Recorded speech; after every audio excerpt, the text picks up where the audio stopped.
Welcome, everyone.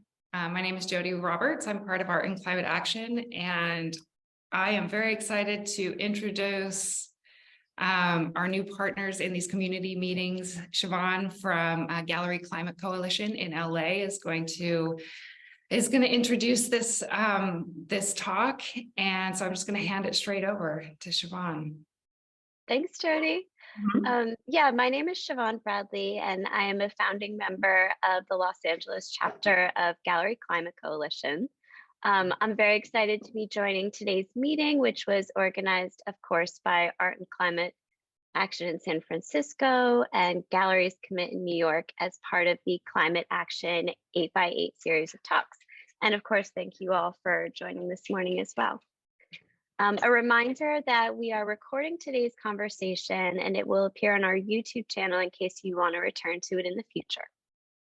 Okay, so for most galleries, artists, and museums, the practice of shipping artwork is among the largest, greatest contributors to carbon emissions and waste. So today, Jamie Harker will be talking with this group about shippers' efforts to make transportation more sustainable, and we'll introduce a range of steps shippers and clients can take to reduce our sector's impact on the planet. To give some background, Jamie Harker has been a project manager at Atelier 4 in LA for 8 years, and she has also been the chair of ICEFAT's Green Subcommittee since 2021. Jamie will elaborate further on this during her presentation, but for those unfamiliar, ICEFAT stands for the International Convention of Exhibition and Fine Art Transporters. It was founded in 1977 and is basically a network of fine art shippers who have to meet a certain exceptional level criteria to become a vetted member. So at this time, I'll now pass it on to Jamie so we can learn more about how our sector can work towards improving this area in our field. So on to you, Jamie. Thank you so much, Siobhan. Let me see if I can get my PowerPoint going. As Siobhan said, project manager at Atelier 4 and chair of the ICEFAT Green Subcommittee. We are a group of over 70 fine art shipping companies. We have members from 37 different countries worldwide. And as Siobhan said, all ICEFAT members must meet certain standards in a variety of categories that include our buildings, our vehicles, and the types of services that we offer. ICEFAT also has a number of subcommittees, all of which are made up of volunteers. The Green Committee specifically has been around since about 2009, but we've been trying to take a more active role in the last year or so as sustainability has become an increasingly big concern for everyone. We do acknowledge that as shippers and logistics specialists, that we have an outsized role in the overall carbon footprint of the art world, and so we're working together to try to come up with ways to change this. To start with, the Green Committee has definitely been paying attention to the work of the Gallery Climate Coalition, and particularly the Sustainable Shipping Campaign, obviously. I believe it was already touched on in an earlier community meeting, but the campaign asked that shippers take steps like offering consolidated ground and ocean freight, reducing packaging waste, and providing emissions data on estimates and invoices for our clients. Our members have participated in the GCC Shippers Roundtables and have also had a meeting with GCC leadership to discuss our thoughts on the shipping campaign and ways that we can work together. I've shared the campaign and associated shippers survey with the ICEFAT membership at large to try to bring wider attention to what the GCC is trying to accomplish. The Green Committee also has a couple of projects of our own that we're working on at the moment that will hopefully lead to better environmental performance from both our membership and from our clients, and help us move towards the changes recommended by the GCC. The first of these has been in the works for a while now, so I'm guessing that some of you may have already heard us mention it. This is our carbon calculator for crating.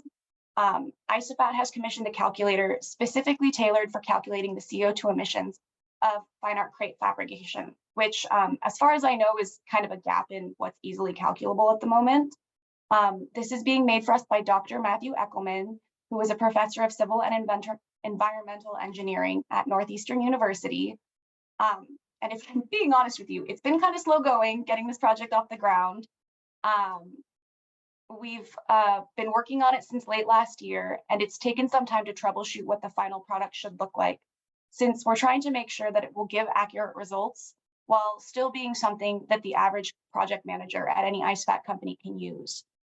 Creating experts at SRI, Atelier 4, and Crozier especially have helped us gather all the information we need for this. The finished calculator will allow users to simply select a crate type.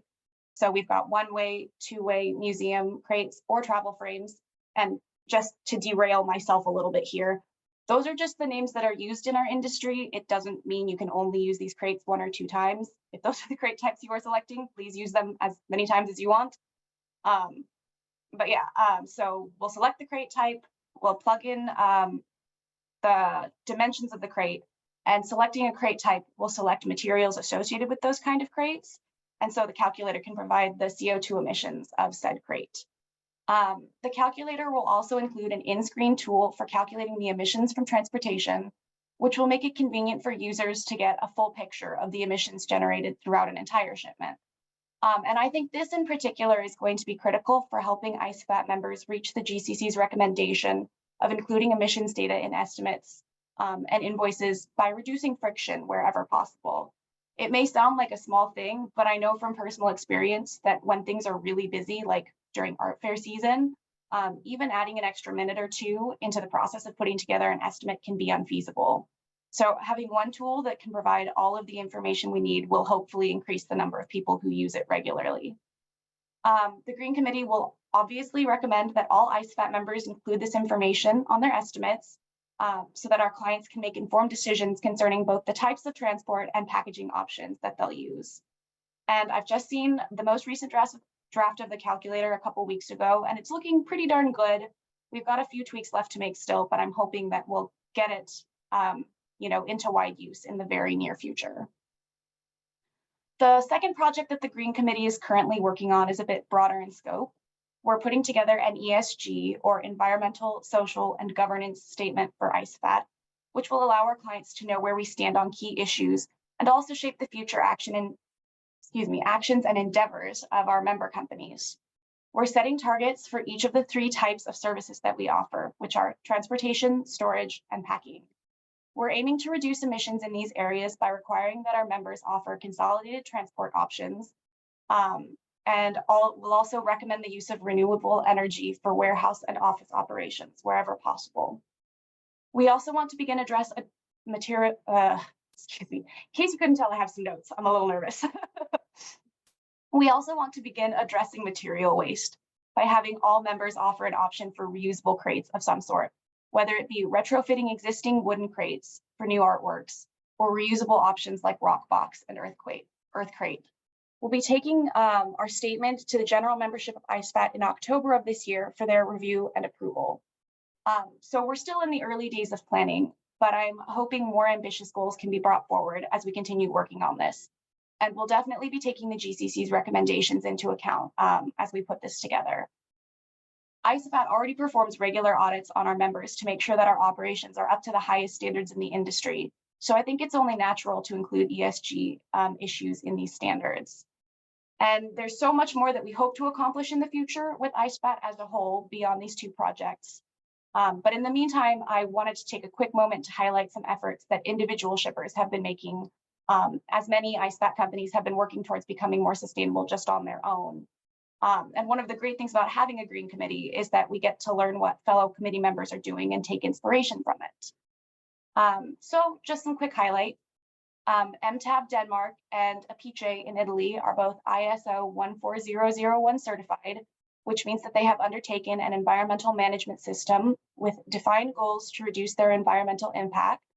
This involves using green electricity, reducing their waste, recycling more materials, and moving towards low or zero emissions vehicles. A+CA also has the unique policy of no longer selling new crates for exhibition, they only rent them out.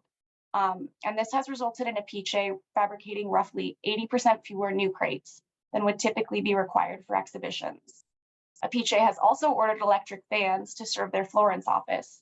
And I know I haven't touched on EVs much just yet, but it is something that I know many shippers would be interested in incorporating into their fleets, so long as they can meet fine art shipping standards. So we'll definitely be curious to hear how that works out for A+CA. Chenu, a French company, performed a carbon audit in 2021, and they are working on their 2022 audit now. And as a result, are taking steps to reduce their emissions. They have prioritized insulation in their largest storage facility in order to reduce the building's energy needs. And they have a project to change the fuel in their vehicles to reduce tailpipe emissions, among other things. And what I also think is a very important move, they have had the majority of their staff participate in a workshop by a nonprofit called Climate Fresk, which educates them on what climate change is and what they can do to combat it. And they're fostering a collaborative environment by also having regular meetings with employees to discuss environmental issues and progress that's being made. Deedle, a US-based company, also offers climate education for their staff through Key Culture's Key Futures program. And I know you guys have already heard from Key Culture, so I don't need to tell you how valuable their work is.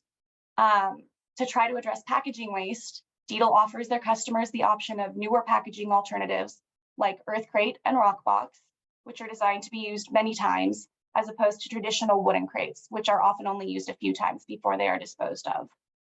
My company, Atelier 4, is working on a website that will track crates that we have available for reuse so that our good old-fashioned wooden crates can be used as many times as possible.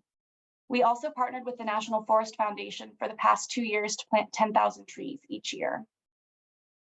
Then turning from packaging waste to overseas transport, I wanted to bring up the efforts of another Green Committee member, Crozier, who is taking interesting steps to make ocean freight a stronger option for the art market. According to the GCC, ocean freight is significantly less carbon intensive than air freight, but it does have its drawbacks. One of these that is of particular concern for fine art shippers is that if you book your item for what's known as a less than container load shipment, you have virtually no control over what's being loaded in with your shipment because the consolidation is handled by the ocean freight provider, which is obviously not ideal for high value or sensitive artworks. But shipping just a few artworks in a full container doesn't reduce carbon emissions as much as fully filling the container would. So Crozier has partnered with Christie's Auction House to send consolidated sea containers between New York and London every month, and London and Hong Kong every 2 months. So this will hopefully reduce the number of containers that are shipped with only a few artworks inside. And I believe this service was actually also brought up at a previous community meeting, but I just wanted to highlight it again because it's, a pretty cool initiative. And hopefully if you are shipping things between those locations, you can reach out to them for a quote. And that's just a quick tour through what some ICEFAT members are doing. It's certainly not everything that's being done, but hopefully it does illustrate what sort of efforts are being made. There are a number of non-ICEFAT shippers working on these issues too, obviously. One that stands out for me is Queens Limited, who are in the UK, who already include emissions data on all of their estimates and do full carbon audits of their own company. And then there are a number of companies in Europe that are working on the crate reuse front. For example, A+CA in Germany has what they call a crate bank of wooden crates available free for reuse. And both Hasenkamp and Hiskia, who are international transport companies, have their own reusable crates on the market. So while there's not necessarily one overarching strategy yet in our industry, we're definitely paying attention. And I do think the GCC guidance will go a long way into getting many of us on the same page. And so, yeah, what can you guys do? While we're working towards solutions on our own end, there's definitely things that artists and galleries can do to help us reduce our carbon footprint. The number one thing I would ask artists and institutions and galleries to do is to please plan ahead. With the technology that's currently available to most shippers, the least impactful way to ship your art is by ocean freight for those shipments that need to travel overseas, and by consolidated truck for ground shipments. Shipping by train is also a lower emissions choice if it happens to be available in your area. But as far as I know, that's not really widely available in the US just yet. So yeah, as far as shuttles go, Atelier 4 has a really solid shuttle network that hits most of the contiguous United States, as do companies like US Art and A&R Transport. And we plan our shuttle dates for the entire calendar year, so theoretically we could book your shipments up to 12 months in advance. But I cannot tell you the number of times, particularly in November and December, that we've had to sort out last-minute additions to fares or year-end donations, and we end up crating and air freighting items or using dedicated trucks for shipments that could have easily traveled by shuttle with just a little more lead time. For common routings like Los Angeles to New York, shipping turnarounds can actually be pretty speedy, requiring only a week or maybe 2 between collection and delivery. For less popular destinations, shipping can still be turned around in a couple weeks to a month, depending on the routing. Ocean freight is admittedly pretty time consuming, and it sometimes requires over a month in transit. So I acknowledge that it does require a high level of advanced planning, but especially for art fairs, most shippers publish their deadlines for ocean freight and consolidated trucks well in advance. So if you can plan ahead to meet those dates, it would go a really long way to reducing your carbon footprint for transportation. So again, especially for art fairs and also for exhibitions where dates are known well in advance, it would be amazing for both your art shipper, help us, and for the environment if you have everything prepared in time for consolidated transport. Plus, it's generally cheaper as well, so it's a win-win. And then the other thing to consider is the level of care that any given object really requires. I tuned into some really interesting conversations about this topic during the ARC's virtual conference last December. And I think it was also touched on a bit in some previous community meetings. So I know it's a subject that's already on the mind of art world professionals, but just to briefly mention, there are a number of best practices in the art and museum world that are pretty carbon intensive.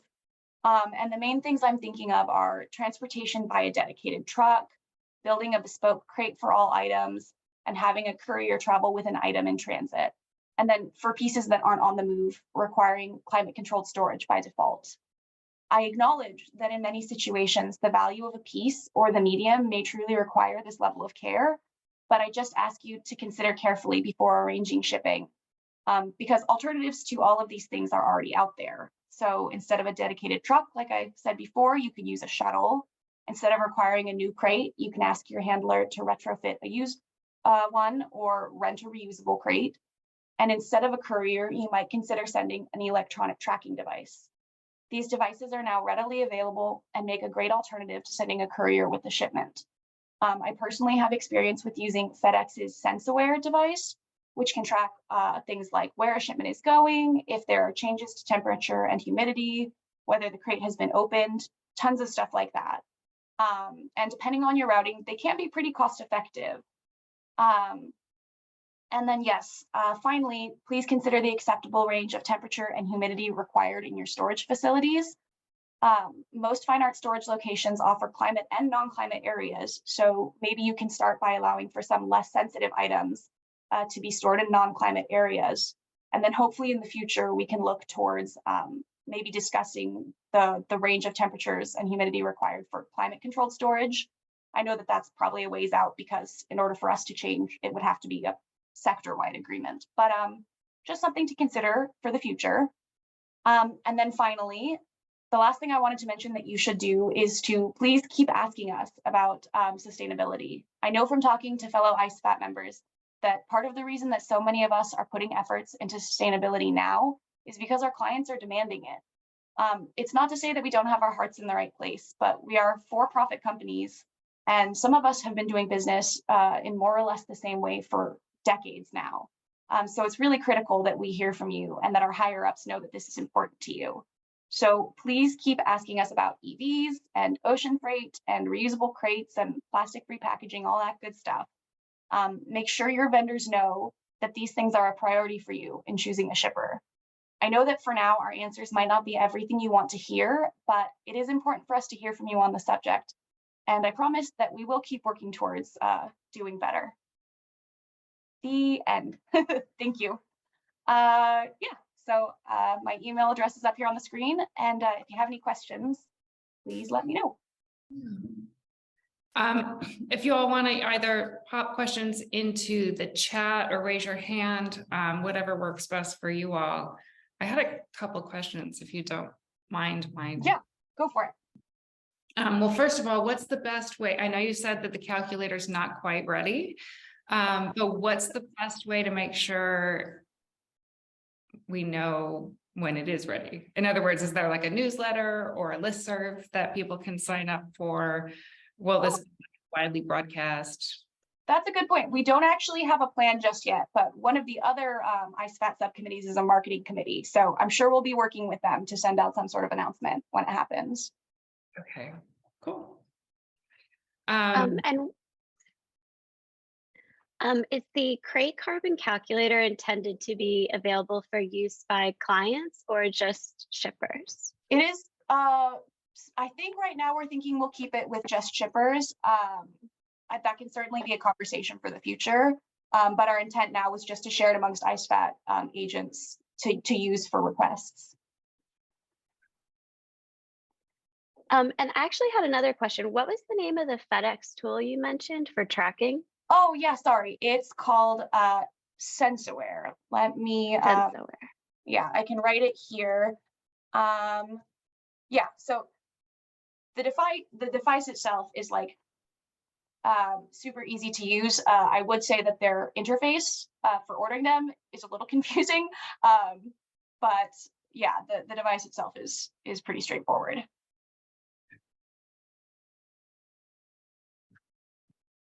All right. And actually, just another question, if there's a time. You mentioned earth crates being something that shippers are considering using, and that those can be used several times. Mm-hmm. Is that correct, that those are sturdy enough to endure like multiple transports? Yeah, absolutely. They're designed with the intention. I know specifically I heard from Turtle Box, I think they're called, at the ARCS convention, and they said that they've never had to take one out of commission yet. They've been making them for, I think it's like a decade now, and they've just been reusing them consistently. The only consideration that I personally have, reservation I have, is that all except, I don't want to misspeak, a lot of them use plastic in parts of them. So that's something to consider, but they're so sturdy that it's supposed to offset the emissions from the plastic. And you can use them for, yeah, many shipments. Yeah, Awesome, and I'll thank say, you. I don't know about Earthquake specifically, but I know, like, for example, Rockbox has been working with insurance companies like A+CA to have them endorse the reusable crates to make sure that they're like alleviating any insurance issues around that too. Yeah, and not to, my company produces a wooden crate, so not to shoot myself in the foot here, but there was also talk at the ARCS conference that they're even better than traditional wooden crates at reducing swings in temperature and humidity in transport. So that's cool. They do perform pretty well as far as I know. Yeah. Jamie, I wanted to ask, well, I guess I have two questions. What do you see in terms of your current priorities? You know, I know it can be difficult to sort things out. So when you're sitting down with your subcommittee and it's like, okay, we have an industry that we understand needs to change. How do you make those changes in terms of priority? In other words, how do you know what to tackle first? Because I mean, like I said at the end of the presentation, a lot of it's been driven by what you guys are asking us for. That's what motivates some of us. So that's been helpful, and you know, basically being able to track carbon emissions has been kind of a high priority for us because it's the first step, right, to being able to make any measurable changes. So that's kind of where we've been starting from. Yeah. And then, sorry, go ahead, Laura. Oh, can I ask? And I got here a little bit late because I'm on site for a project right now. I like the backdrop. It's nice. It's actually a real backdrop. It's not just a green screen. So maybe you talked about at the beginning, but like offering the carbon calculator tool through ICEFAT rather than just like Atelier 4 or an individual shipper. It seems like such an amazing like cross-sector collaboration, and I would love to know a little bit like just what your thoughts are on that or how that came to be. Yeah, no, I mean, that's something I'll have to like take back to the committee and to ICEFAT leadership and stuff just to see what they think, because we are actually paying to have it made, so I'm not sure how they're going to feel about just letting everyone who wants to use it, but I agree that that would be the best way to, make sure it's widely used. So that's something I'll make a note of and ask about. But already you're sharing it among all ICEFAT members. Yes, correct. Yeah. Like even that is like what I think is so cool about this project. Yeah, any minute now it's going to be available. I'm really excited to start using it. Excellent. Well, I guess along with the calculator that's imminently forthcoming, what excites you most in terms of, let's say, like over the next couple of years might be possible in terms of shipping changes? Yeah, I mean, I think, seeing EVs and technology like that becoming actually available as opposed to kind of just being these theoretical things that might be coming down the pipes. I think that'll be exciting to see as people start, renewing their fleets and being able to incorporate these things. I think maybe I'm not going to be so ambitious as to say that, last mile transport will definitely be emissions free, but I think now it's something that actually is more feasible, at least, than it was before. Right. Do you have any other questions?